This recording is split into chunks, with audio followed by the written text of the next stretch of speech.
Hello, Heartfelt Inkspiration Stampers. I wanted to take just a couple of minutes today to talk about how to prepare card bases, how I cut them and score them so that I have them ready to use. I shared on the Heartfelt Inkspiration blog last week or the week before that I keep white, whisper white, and very vanilla card bases, thick whisper white, thick very vanilla card bases in a container so that when I'm ready to make a card, those are ready. Those are the card bases I use most of the time, specifically Whisper White. So I want to show you how I get those ready. And I'm going to be using our trimmer, which is product number 152392. It's $25. And an accessory is an extra pack, multi-pack of cutting blades, 152391. There are 4 in this package. So that's what you need to know about that. So let's talk about the features of this trimmer. First of all, there's,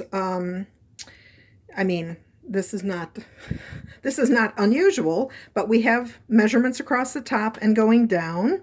Middle also, so you can see if things are being kept straight. And we have both, what do they call this? Imperial? Is that what the US measurements?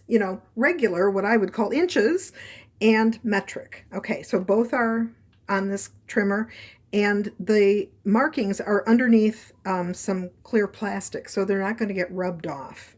Secondly, the trimmer comes with a cutting blade and a cutting blade and a scoring blade. This one's going to slice your paper. This one is going to just create a channel, a score, so that you can fold much more easily and much more precisely. I always score my card bases. Okay, so on the dark channel that you can see here is where it's going to cut. I think that's fairly clear. And there's 1.5 inches going to the right of the cutting path. So you can, many times I measure going this way instead of going this way. So you're going to see me do this when we start a project, either tomorrow or possibly over the weekend, where we're going to be doing a lot of measuring and cutting. And then we go all the way to 6 inches here, but this ruler on the side, which I'll just pull out, there's a little ribbed thing that keeps this. I don't know if you can see this. This goes all the way out to 17 inches.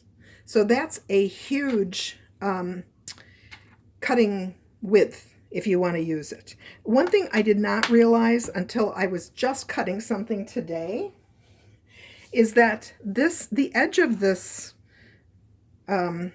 ruler, there's a little lip on it. And when you have your paper there, I'm just going to use a piece of paper here. You've got what I call a backstop up here, and you've got one here, and that is exactly 6 inches. And it's 6 inches absolutely straight. You can see it going down. This is going to be a really important measurement that we start with on our next project. Okay, but back to our card bases. So I'm going to be using Granny Apple Green, which I think you should be able to see this when I do the scoring. So let's talk about understanding how to cut your paper. This is our standard paper, which is 8.5 by 11. I mean, virtually my entire adult life and earlier, I've been working with paper that's that size. And so lucky me, I didn't have to adapt to a different size. From this size of paper, you will get 2 card bases. So this is what I call a side fold card. And this one is a top fold card. So I'm going to get 2 long ones or 2 short ones. Or, you see, they both have the same orientation. It's just where is the fold. And the truth of the matter is I can also orient this one this way. Sometimes I put a ribbon over here. But either it's a top fold or a side fold or 2 top folds, but it's still 2 on a piece of paper. So let's suppose that I want to cut this size. Fold it at the top. So you can see this is not the way to cut this. I need 2 of these. Well, the way I do it to keep things simple is I score once and I cut once. So I don't cut 2 pieces of paper and then score them. I score once, cut once. So you can see here that if I'm cutting 2 half sheets here, I need a score in the middle of the short side. Okay, so again, this is 8.5 by 11. So half of 8.5, again, I can do this in my sleep practically, is 4 1/4.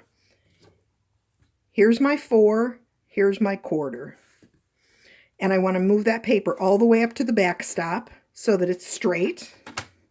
And I'm going to use my scoring blade, the lighter one, and just press down. You're going to feel it mark the paper. And I think you can see that it's marked the paper there. Okay, so the whole piece of paper is scored. And now I'm going to turn it the other way. And on the long edge, I'm going to cut that in half. So again, this is 11 inches. Half of 11 is 5 1/2. Here's my 5. Here's my 6. There's my 5 1/2.